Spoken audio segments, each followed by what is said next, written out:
तेंदुए के शिकार मामले में कार्रवाई के पहले बीट गार्ड को भेजा शो कॉज नोटिस। 5 शिकारी की गिरफ्तारी के बाद विभागीय कर्मियों पर गिर सकती है गाज।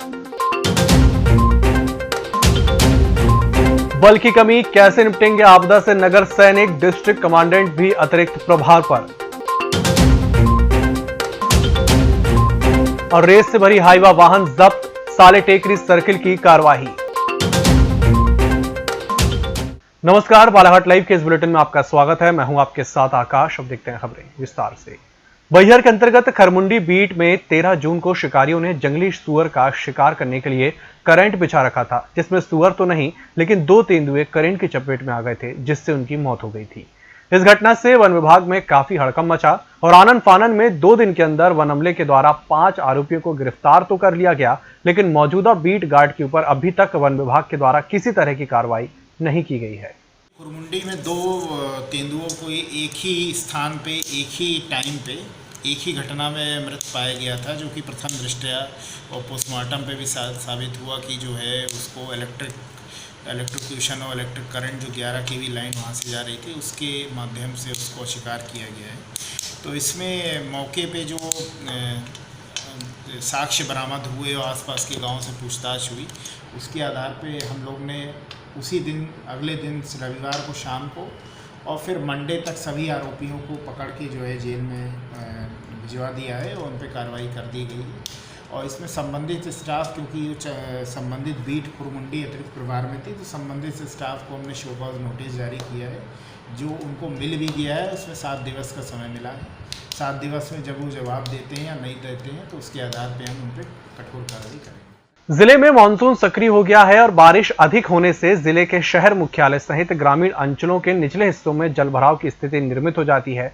इसके अलावा नदी में अधिक बाढ़ आने से गांवों में भी पानी भर जाता है। होमगार्ड के जवानों को आपदा से निपटने के लिए रेस्क्यू करना पड़ता है। बाढ़ में फंसे लोगों को बचाने का प्रयास किया जाता है, लेकिन वर्तमान में होमगार्ड विभाग में शासन से स्वीकृत पदों की तुलना में आधे से कम स्टाफ है, जिससे आगामी दिनों में बाढ़ आपदा से निपटने होमगार्ड के जवान कितने कारगर साबित होंगे। जबकि बालाघाट होमगार्ड कार्यालय में 335 पद निर्धारित हैं, लेकिन वर्तमान में 101 होमगार्ड कर्मचारी ही अपनी सेवा दे रहे हैं। आगामी मानसून की स्थिति को देखते हुए हमारे यहाँ पर जिला मुख्यालय पर ईओसी सेंटर स्थापित किया गया है एवं संपूर्ण जिले को कवर करने के लिए 5 DRC लांजी, बैहर, बारासिवनी, कटंगी और खैरलांजी वगैरह थानों में तैनात की गई है। अभी कितना बल है अपने पास में? अभी अपने पास 101 जवान उपस्थित हैं। तो पर्याप्त है क्या अभी? पर्याप्त तो नहीं है, पर हम जितना भी बल उपलब्ध है उसी से कोशिश करेंगे कि संपूर्ण स्थिति पर नियंत्रण किया जा सके। और इसके अलावा क्या क्या चीज़ें हैं अपने को बाढ़ से निपटने के लिए? बाढ़ आपदा से निपटने के लिए हमारे पास मोटर बोट इंजन है, लाइफ जैकेट, लाइफ बॉय, रस्सा, टॉर्च इत्यादि उपकरण। और इन लोग सभी लोगों को प्रशिक्षण दिया गया है? हाँ, इन लोगों को हम तैराकी का प्रशिक्षण दिए हैं और इंजन बोट चलाने का भी।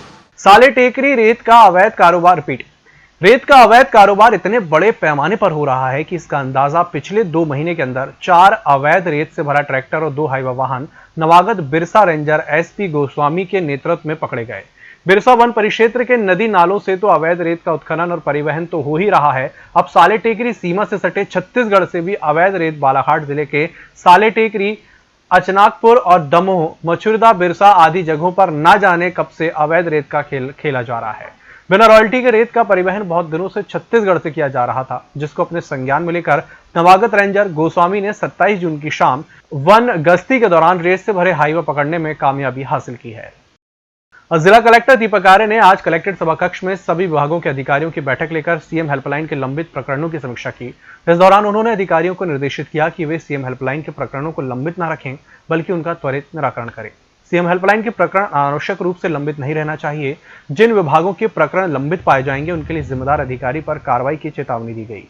समीक्षा के दौरान शिक्षा विभाग, कृषि, पंचायत एवं ग्रामीण विकास, परिवहन, महिला एवं बाल विकास के प्रकरण अधिक संख्या में लंबित पाए गए। इनका शीघ्र निराकरण करने के निर्देश दिए गए। सांसद डॉक्टर ढाल सिंह बिसेन का आज केंद्रीय विद्यालय बालाघाट में कक्षा 12वीं के छात्रों से संवाद सेतु कार्यक्रम में आगमन हुआ। इस संवाद सेतु कार्यक्रम में विज्ञान संकाय की छात्रा कुमारी गौरी बिसेन द्वारा नई शिक्षा नीति को मानवीय और सामाजिक मूल्यों के साथ जोड़कर विद्यार्थियों में नैतिक शिक्षा को शामिल करने पर बल दिया गया। साथ ही तान्या शेंडे, भावना बोपचे, गुरप्रीत सचदेवा, रैशुल बैस, विनायक जायसवाल, इन सभी छात्रों के द्वारा भी पाठ्यक्रम और गुणवत्तापूर्ण शिक्षा पर चर्चा की गई। किरणापुर के अंतर्गत रोजगार पुलिस चौकी पर गोंदिया से रजगांव आने वाली ऑटो में क्षमता से अधिक 15 यात्रियों को बैठाकर लाया जाता है। यातायात नियमों की किस तरह धज्जियां उड़ाई जाती हैं, जबकि पुलिस चौकी है, पुलिस विभाग द्वारा उन पर कार्रवाई न करके खुला संरक्षण दे रहे हैं। वहीं ऑटो चालकों द्वारा मनमानी किराया गोंदिया से रजगांव तक 100 रुपए दबंगता के साथ वसूला जा रहा है। कोरोना काल में वैसे ही यात्री परेशान हैं। इस संबंध में एक ऑटो चालक ने नाम ना सामने आने की शर्त पर बताया कि गोंदिया से रजगांव तक 100 रुपए तो लिया जाता है, लेकिन उसमें से भी पुलिस वालों को भी देना पड़ता है, क्योंकि ऑटो में 2 लोगों को बैठाकर नहीं लाया जाता। गोंदिया कितना लेते हैं? गोंदिया 100 रुपये रेलवे स्टेशन तक। रेलवे स्टेशन 100 रुपया? क्यों, ऐसा क्यों? वही लेते हैं, हाँ? बसें नहीं है ना। 10 रुपये तो बहुत ज़्यादा हो गया ना जी। आप अकेले से थोड़ी लेंगे, सबसे लेंगे। ये तो इतना नहीं लेना चाहिए ना। जैसे मान के कितना लगता है सर, 25-30 रुपया, तो 50 लेना चाहिए। किसी देते ही लोग बोले क्या? किसी को देना पड़ता है क्या? वो सब पुलिस वालों से बंधे हुए हैं। पुलिस वालों से बंधे हुए? गाड़ी वाले, गाड़ी भरने वाले को देंगे, पुलिस वाले को। क्या कंसेशन है? 8-8 सवारी लेके ही जाइएगा।